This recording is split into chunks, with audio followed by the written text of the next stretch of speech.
On just about 12 minutes now before the big steamboat race kicks off. Oh, you can see the boat is on. They're getting ready to roll there, Doug. That's right. The old paddle wheel is moving. Soon the bell will move away from the 4th Street Wharf as our camera is zeroed right in on the bell, and then they'll go up to the bridges where there's a starting line. Let's check in with meteorologist Alden German, who's been there all afternoon, visiting all types of the boat, all parts of the boat, even the boiler room at one point, Alden.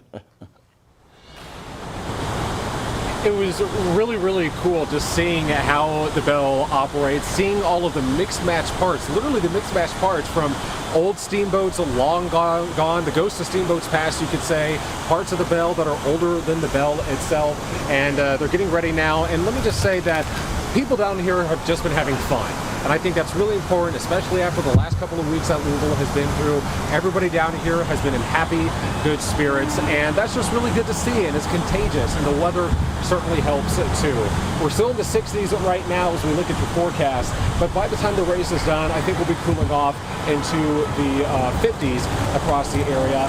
The breeze has come down a little bit as well, so it's not as gusty as it was. And as we look ahead now to Thurby, Oaks, and Thurby, something your weather app isn't going to tell you is that this is a challenging forecast that we have. We do still have the potential for some showers on Oaks and on Thurby. The biggest questions, the two biggest questions really, is when will that rain arrive and how heavy will that rain be? So as we look ahead now to that 3-day forecast, we'll be in the lower 70s tomorrow. Mostly sunny skies, not going to be nearly as breezy here over the next few days. With the clouds and that chance for some rain on Friday, I think we'll be a little bit on the cooler side, upper 60s, but then we'll warm up pretty nicely and a pretty typical early May day for Thurby itself. Temperatures there in the middle 70s. Moving ahead to Futurecast, we'll check out when we expect that rain to arrive. Nothing for tonight. We're going to be clear to start off, and we'll be sunny tomorrow morning as well, those temperatures in the 40s, but we're going to notice clouds increasing as we head into the afternoon hours, but we will be staying dry. Now, as we wake up on our Friday morning, temperatures still a bit cool, but fairly pleasant. I think will be mostly cloudy for most of the day on Friday, and probably turning overcast as well. It won't be until the late afternoon hours that we keep an eye on rain approaching out of the southwest and possibly moving in around the Oaks post time of 5:51 p.m. A couple of light showers could be around. I don't expect it to be a washout. I don't expect track conditions to necessarily be sloppy either, but that is something we'll be keeping an eye on. Some models do leave us on the drier side, but I think we'll still have a few light scattered showers across the area. Now, as we move forward through into our Friday night, we'll still have some showers around. If we do see any heavier rainfall, I think it'll probably occur Friday night.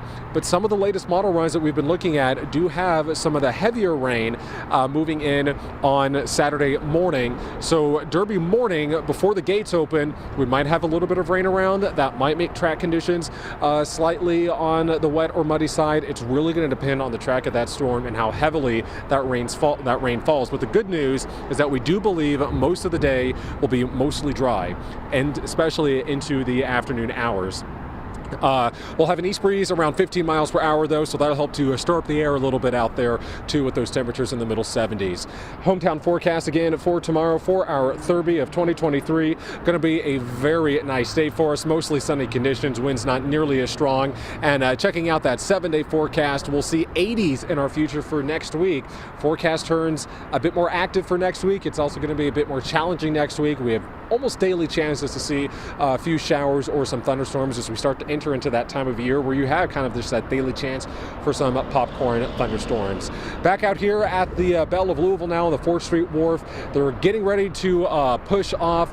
We've seen a lot of people in a fancy dressed throughout the eras. The 1920s and the flapper era seems to be the most popular one that I have noticed, but we also have your more modern, very fancy derby suits for the gentlemen as well. And then there's me just in a station polo, but that's fine. It's been really fun out here, guys, and we are rooting on for the Bell as it gets ready to set off again. Reporting live from the 4th Street Wharf, Alden German, WHAS 11 News.